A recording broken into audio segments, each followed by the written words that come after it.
Hello students. So now I'm back with class 12th Vistas, and according to this year's syllabus we can say this is second chapter, because in fact second and third chapter is deleted.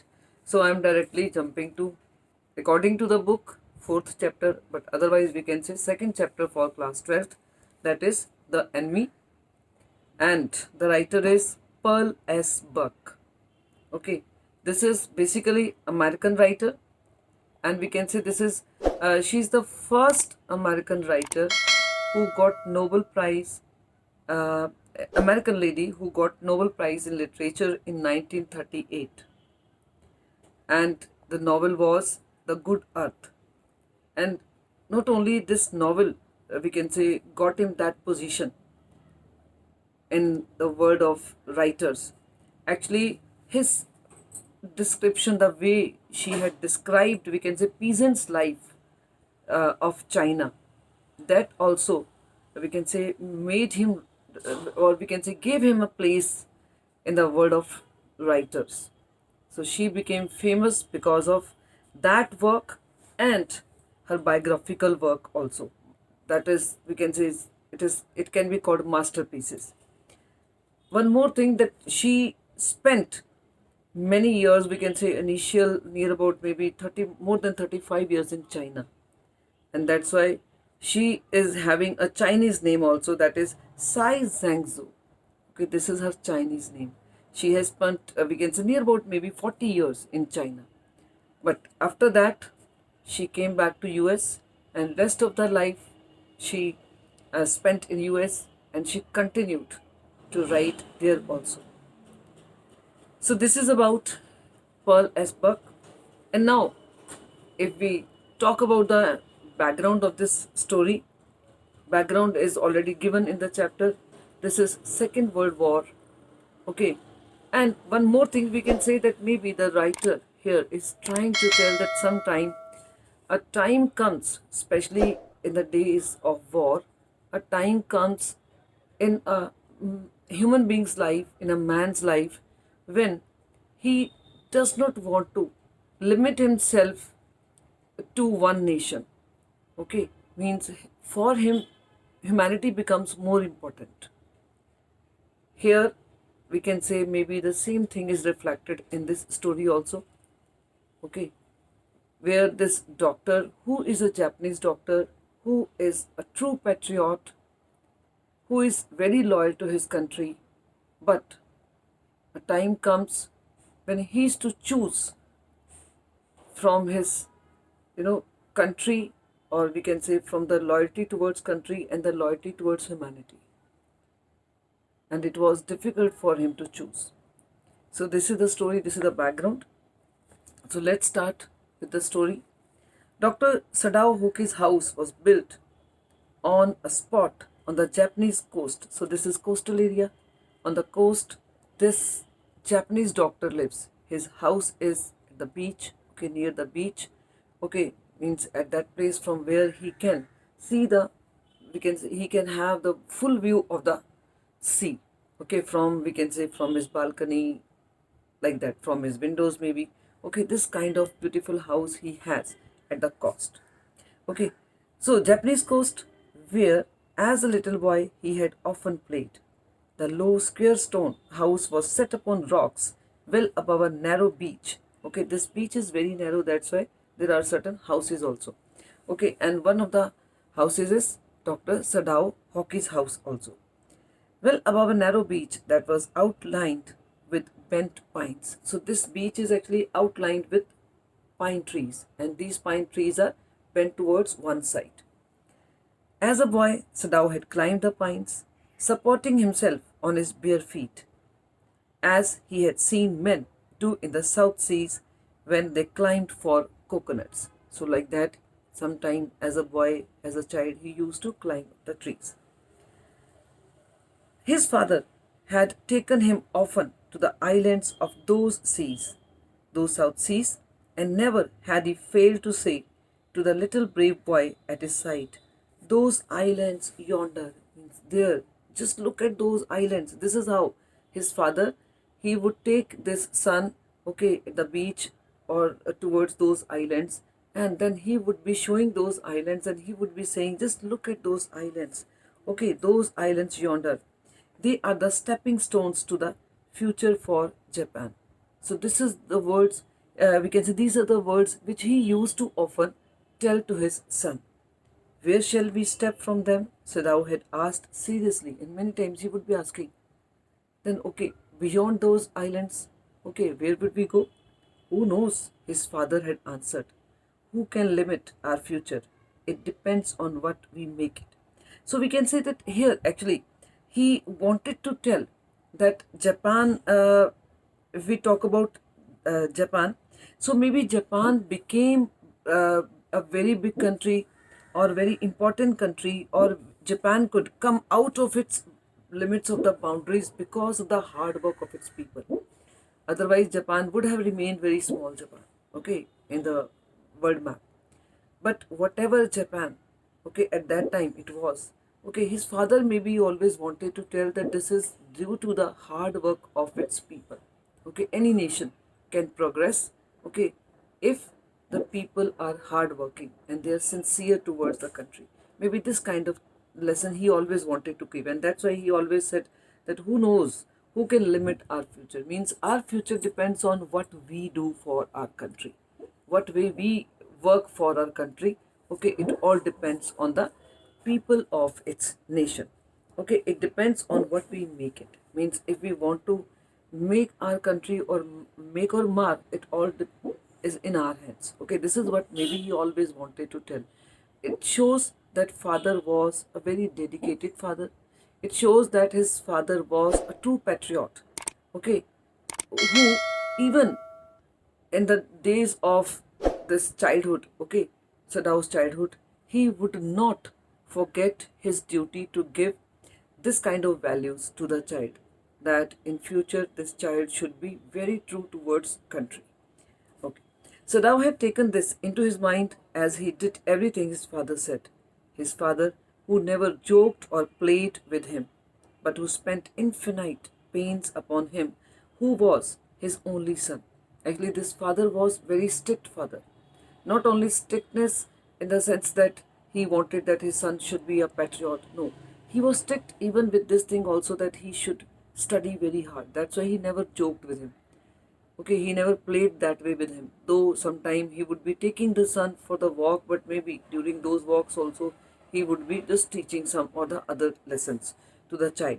So he was very, very particular about Sadao's education. Sadao knew that his education was his father's chief concern. For this reason, he had been sent at 22 to America. So that's why, maybe because his father always wanted that the child should get best education. So that's why he was sent to America. And from there only he completed his study of medicine. For this reason, he had been sent at 22 to America to learn all that could be learned of surgery and medicine. He had come back at 30. So it shows at the age of 22, he went to America and came back at 30. It means he spent 8 years in America. But that was a time before World War. Here now the story takes place, or we can say at the time of Second World War. Okay, now at this point of time, America and Japan, they are enemies. But when Sadao was sent to America at that time, they were not enemies, they were rather maybe friends. So that's why they could go to each other's country. So he spent 8 years and learnt surgery and medicine over there. And before his father died, he had seen Sadao become famous, not only as a surgeon, but as a scientist. Okay, so after that, when he came back, he started his practice in Japan and he became a very famous doctor. Now, not only a surgeon, a doctor, he was a scientist also. And his father was always happy to see his son. Okay, because he was perfecting. Why he was scientist also? Because he was perfecting a discovery. Perfecting a discovery here means he was working on this project. Okay, perfecting a discovery which would render wounds entirely clean. So maybe they were working, he was maybe one of the members of that team. Okay, that team which was working on some medicine which would be maybe used. Okay, if they are successful, then maybe this medicine would be used on the wound, and maybe there will be no scar left of that wound because of that maybe medicine. So he was in that team also, who were working, okay, doing the discovery work of this medicine also.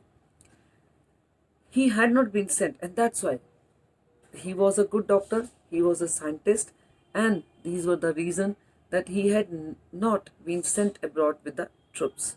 That's why whenever it means with the troops, it shows that he was a doctor in the army, but he was never sent with the troops. Means actually whenever the armies go for the war, doctors are always sent with them. But this doctor was never sent with them. Also, he knew there was some slight danger that the old general might need an operation for a condition for which he was now being treated medically.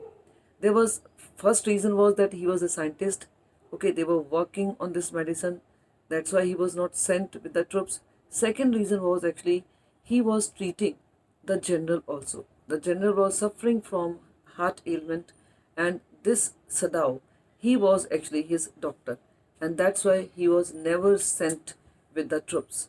Okay, thinking that this general may need this doctor at any time. So that's why he always remained in Japan. And for this possibility, Sadao was being kept in Japan. Clouds were rising. Now this is the background. Okay. Now we can say story starts. Where first of all, now the weather is given, the weather is described, where Sadao is actually enjoying this weather. Okay, clouds were rising from the ocean now. The unexpected warmth of the past few days had at night drawn heavy fog from the cold waves. Sadao watched Miss Hyde outlines a little island near the shore and then come creeping up the beach below the house, reading around the pines. Actually, this is the time when the fog had started, and the fog was, you can say, forward, coming towards the houses. Okay, he saw that maybe fog was maybe at far, and then he was just standing only watching the beauty of the sea, and then he saw the fog was coming towards the trees, and he knew that maybe very soon the fog will be around the house also. Means it will be very foggy, and then it will be very difficult for them to even see anything. So this was the time. Reading around the pines. In a few minutes, fog would be wrapped about the house too. Then he would go into the room where Hannah is the name of wife, his wife, would be waiting for him with the two children. So from here we get to know about his family also. He has his wife and he has his two children. Right now he is just standing all alone in his balcony watching this sea, okay, vast sea, and enjoying the time. But at this moment, the door opened and she looked out. He was thinking that maybe after some time he would be going inside, but at that point only, wife also came out. A dark blue woolen hori over her kimono. So this is Japanese dress, typical. She came to him affectionately and put her arm through his as he stood, smiled and said nothing. He had met Hannah. Now she came and she stood along with the husband. And now, suddenly, this is the, we can say, background flashback. Now he starts thinking how he had met this girl. Okay, how he had met Hannah. And we can say this is the flashback, but in a way, this is for the readers also. You people now, you should also remember how they met, because you may get this question. He had met Hannah in America, but he had waited to fall in love with her until he was sure she was Japanese. Means he met Hannah, he liked Hannah, okay, in the very first meeting, but he never expressed his feelings until and unless he was sure that she is also Japanese, because he knew his father very well, that that he would never approve any other girl. Okay, so that's why when he was clear that she is Japanese, then only he might have expressed his feelings. His father would never have received her unless she had been pure in her race. He wondered often whom he would have married if he had not met Hannah, and by what luck he had found her in the most casual way. Now, this question also you may get, that in what way he had found Hannah. Okay, means this was a kind of chance meeting. So you may have this, you may get this question to describe this chance meeting. Now, what is this chance meeting? The professor, okay, and where they had met actually at an American professor's house. The professor and his wife had been kind people, anxious to do something for their new foreign students. And the students, though bored, had accepted this kindness. Sadao had often told Hannah how nearly he had gone. He had not gone to Professor Harley's house that night. Actually, it was Professor Harley who always believed that these foreign students, they always miss their own homes. So that's why sometimes he would be throwing party especially for these foreign students, so that the foreign students get a chance to meet, okay, uh, uh, meet among themselves, and then they get, they develop a friendship. So though they, then naturally that way they would not miss their home that much.